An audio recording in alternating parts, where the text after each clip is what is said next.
l'hommage déchirant de Claude Lelouch à Nicole Croisille.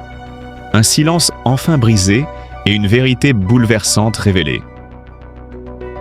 Pendant des décennies, ils ont formé un duo discret mais indéfectible, uni par l'art, l'émotion et une complicité rare.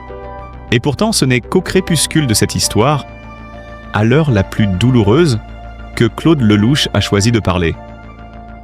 Alors que le monde du spectacle pleure la disparition de Nicole Croisille, emporté dans une discrétion presque à son image, l'un de ses plus grands complices, longtemps resté en retrait, vient de bouleverser l'opinion publique par une déclaration inattendue, sincère et poignante. Ce silence qu'il avait gardé pendant des années, Claude Lelouch l'a rompu. Et les mots qu'il a choisis ont touché une corde sensible dans l'âme collective. Le 11 juin dernier, dans une atmosphère aussi solennelle que pudique, les obsèques de Nicole Croisille ont eu lieu à Paris. Aucun faste, aucune démonstration. Un recueillement sincère, entouré d'amis proches, d'anciens collaborateurs et de quelques visages du monde artistique. Mais ce n'est pas la sobriété de la cérémonie qui a retenu l'attention des médias, c'est la présence et surtout la prise de parole inattendue de Claude Lelouch. Le réalisateur, que l'on savait très affecté par la perte de la chanteuse et comédienne, n'avait jusqu'alors accordé aucune interview, aucune réaction publique. Beaucoup interprétèrent ce silence comme une pudeur légitime. D'autres y voyèrent ça peut-être une douleur trop lourde à verbaliser. Mais lorsqu'il a pris la parole au micro, ce jour-là, dans le silence du cimetière Montmartre, c'est un torrent d'émotions qui a jailli. Nicole n'était pas qu'une voix ou qu'un regard, a-t-il commencé d'une voix brisée, visiblement émue. Elle était la mémoire sensible de mes films. Elle comprenait mes silences avant même que je les exprime à l'écran. Puis, contre toute attente, Lelouch est allé plus loin. Il a levé le voile sur une vérité longtemps gardée, une page intime de leur histoire commune. Sans jamais sombrer dans le sensationnalisme, il a évoqué une relation beaucoup plus profonde que ce que le public avait imaginé. Leur complicité n'était pas que professionnelle.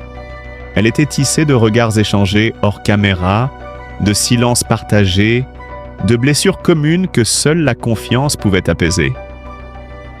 Nous avons aimé sans jamais nommer cet amour. C'était aussi notre pacte.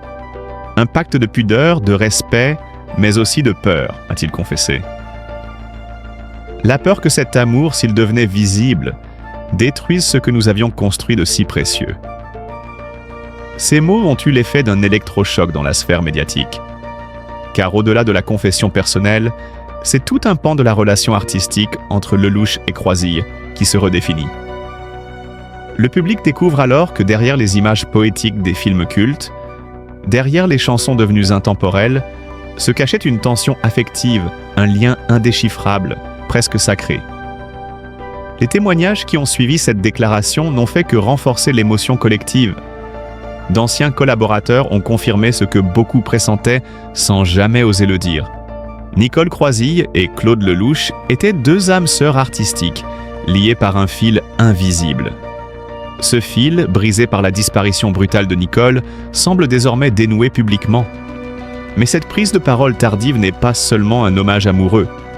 C'est aussi une critique voilée de l'industrie du spectacle qui, selon Lelouch, fabrique des mythes mais détruit les vérités humaines. Il déplore que l'image publique soit souvent incompatible avec la vie intime. Que les artistes, pour rester désirables, doivent effacer leurs blessures, leurs vérités, leurs failles. En révélant cet amour tu, Claude Lelouch ne cherche ni à se racheter, ni à provoquer l'arme facile. Il choisit plutôt de graver dans la mémoire collective l'existence d'un lien vrai, intense, mais condamné à l'ombre. C'est un acte de sincérité brute, d'une rare élégance dans un monde saturé de faux semblants. Aujourd'hui, alors que le nom de Nicole Croisille résonne une fois encore dans les rédactions, les hommages se multiplient. Mais c'est celui de Claude Lelouch qui restera dans les mémoires. Non pour son éclat médiatique, mais pour sa vérité nue. Une vérité qui redonne toute sa complexité humaine à une artiste trop souvent réduite à sa voix magnifique ou à ses rôles mythiques. En brisant le silence, Lelouch a brisé bien plus qu'un tabou. Il a redonné à Nicole Croisille une profondeur que seule l'intimité pouvait révéler. Il a montré qu'au-delà de l'image, il y a des cœurs qui battent, des silences qui hurlent et des vérités qui ne demandent qu'à être dites, même si c'est trop tard. Et c'est peut-être là, dans cette dernière déclaration, que réside l'émotion la plus bouleversante. Dans le regret d'avoir aimé en silence, dans la noblesse de n'avoir jamais trahi, mais aussi dans la tristesse de n'avoir jamais osé dire, tant qu'elle était encore là pour l'entendre. Mort de Nicole Croisille. Claude Lelouch brise le silence et révèle une vérité déchirante sur les derniers jours de la chanteuse. C'est une voix qui s'éteint, mais dont l'écho résonne encore dans nos mémoires. Le 4 juin 2025, Nicole Croisille, figure emblématique de la chanson française et muse de toute une époque, s'est éteinte à l'âge de 88 ans. Mais derrière les hommages, les refrains nostalgiques et les larmes discrètes, se cache une histoire plus intime, plus crue, plus bouleversante. Une semaine après sa disparition, le cinéaste Claude Lelouch, ami fidèle et témoin discret de ses derniers instants, a choisi de parler. Et ces mots ont résonné comme une claque dans le silence du deuil. Car la mort de Nicole Croisille n'a rien eu d'un simple glissement paisible dans l'oubli. Elle avait, comme toujours, voulu garder le contrôle jusqu'au bout. Depuis 2020, l'artiste luttait courageusement contre une double tumeur au foie, un mal silencieux mais implacable. Malgré la douleur, malgré la déchéance progressive, Nicole Croisille ne voulait ni pitié ni prolongation inutile. Elle voulait choisir. Choisir sa fin comme elle avait choisi sa vie, avec dignité, avec lucidité. Selon les confidences de Claude Lelouch aux Parisiens, Nicole avait tout organisé. Elle avait pris la décision profondément réfléchie de se rendre à Namur, en Belgique, pour y bénéficier d'une euthanasie. Elle disait que c'était une solution humaine, une forme de liberté ultime face à l'injustice de la maladie, révèle Lelouch, visiblement ému. Ce choix qu'elle assumait pleinement ne fut cependant jamais réalisé. Le destin, cruel et précipité, en décida autrement. À quelques jours seulement du départ prévu pour la Belgique, l'état de santé de la chanteuse s'est brutalement détérioré. Une aggravation soudaine, inattendue, qui l'a contraint à une hospitalisation en urgence dans une clinique parisienne. Ce lieu qu'elle n'avait pas choisi fut pourtant le théâtre de ses derniers souffles. Elle est morte dans un lit qu'elle n'avait pas désiré, dans une ville qu'elle voulait quitter pour mourir, confie Lelouch, la voix brisée. Ce que le réalisateur dit tout haut, c'est ce que beaucoup taisent encore. Le débat sur la fin de vie, sur le droit de mourir dans la dignité, trouve ici un écho douloureusement humain. Nicole Croisille n'a pas été victime seulement du cancer. Elle a aussi été victime d'un système, d'un cadre légal qui, en France, ne permet pas à ceux qui souffrent d'un cas de choisir le moment et la manière de partir.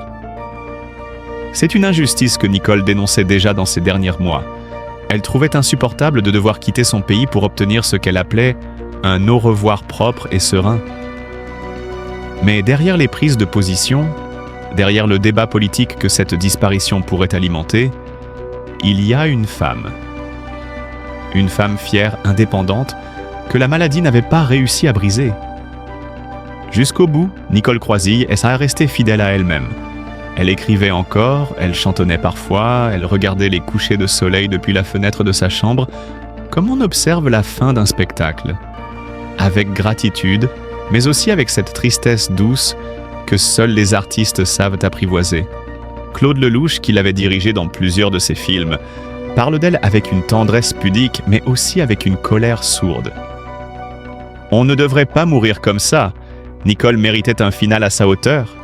Elle avait écrit sa sortie de scène et on l'en a empêchée.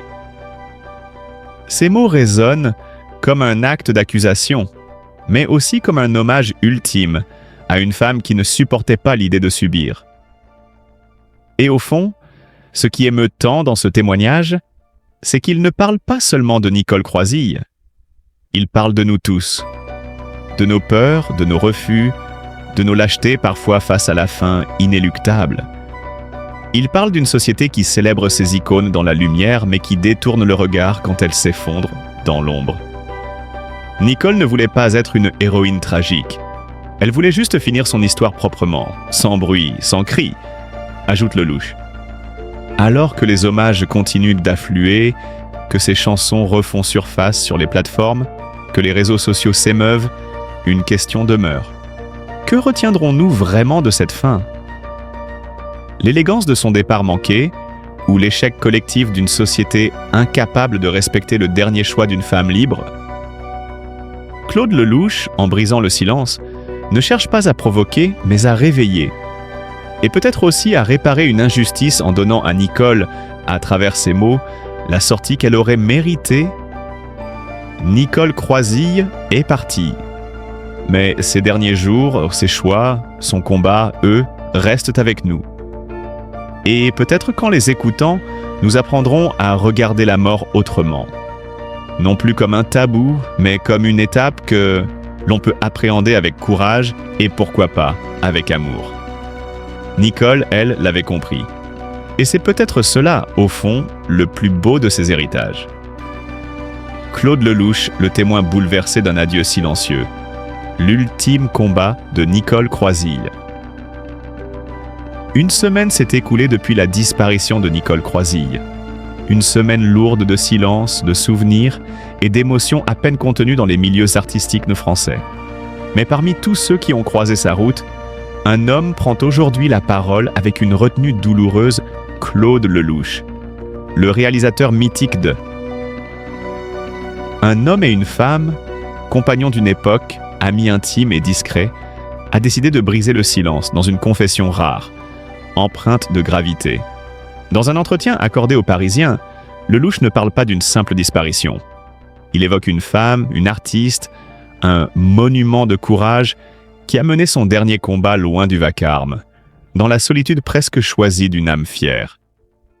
Et derrière les mots de l'homme de cinéma, c'est une autre histoire qui se dessine, celle d'un départ peut-être volontaire, prémédité mais toujours digne.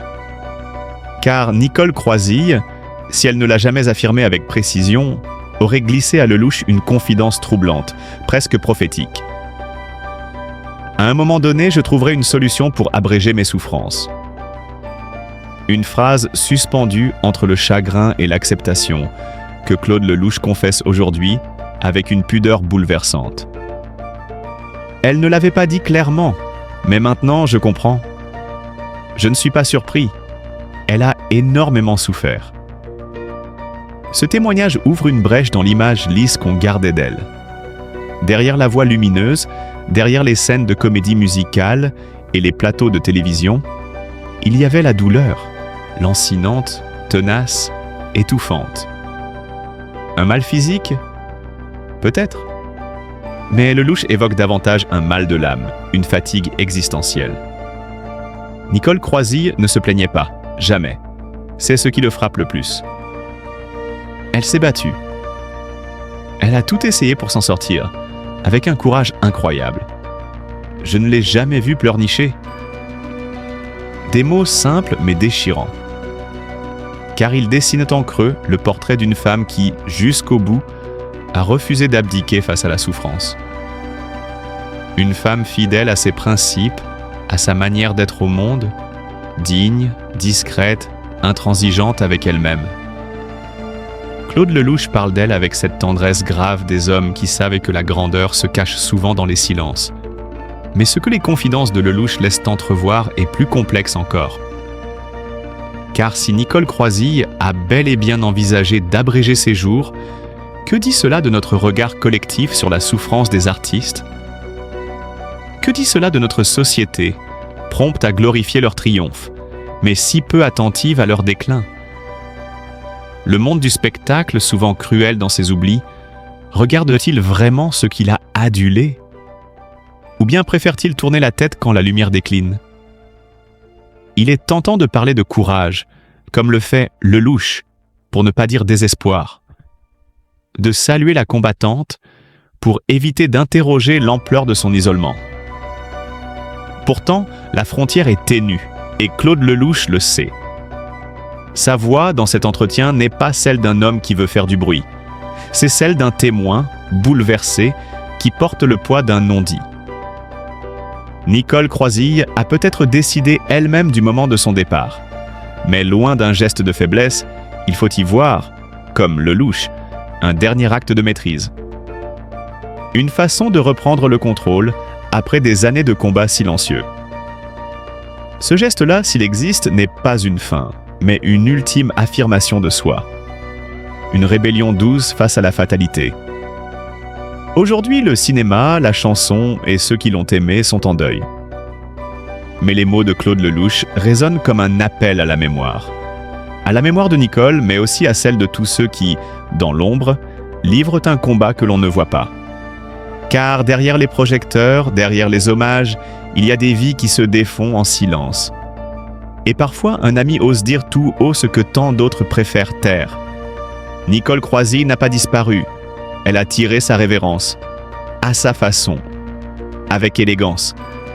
Et un courage, oui, inouï. Dans le silence d'une fin que l'on ne choisit jamais vraiment, il y a parfois des murmures qui disent tout, tout. Nicole Croisille, immense voix de la chanson française, femme d'engagement et de retenue, avait fait le choix du silence. Mais pas sans laisser une trace, un adieu tout en pudeur.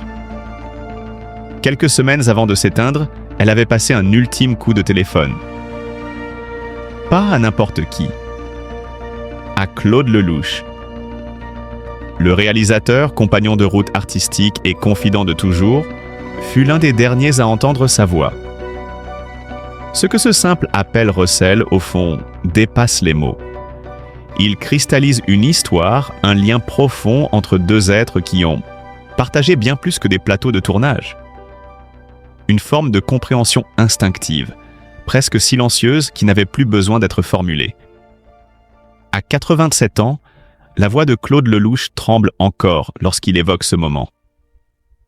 La dernière fois que je l'ai eu au téléphone, il y a à peu près 2 mois, on s'est dit des mots merveilleux. J'ai senti que c'était peut-être la dernière fois qu'on se parlait.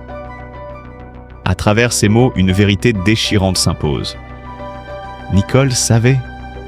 Elle avait déjà pris sa décision, une décision intime, grave et terriblement lucide. Celle de partir sans bruit, par le biais de l'euthanasie, loin du tumulte médiatique, avec la même élégance qu'elle avait mise toute sa vie à se tenir debout.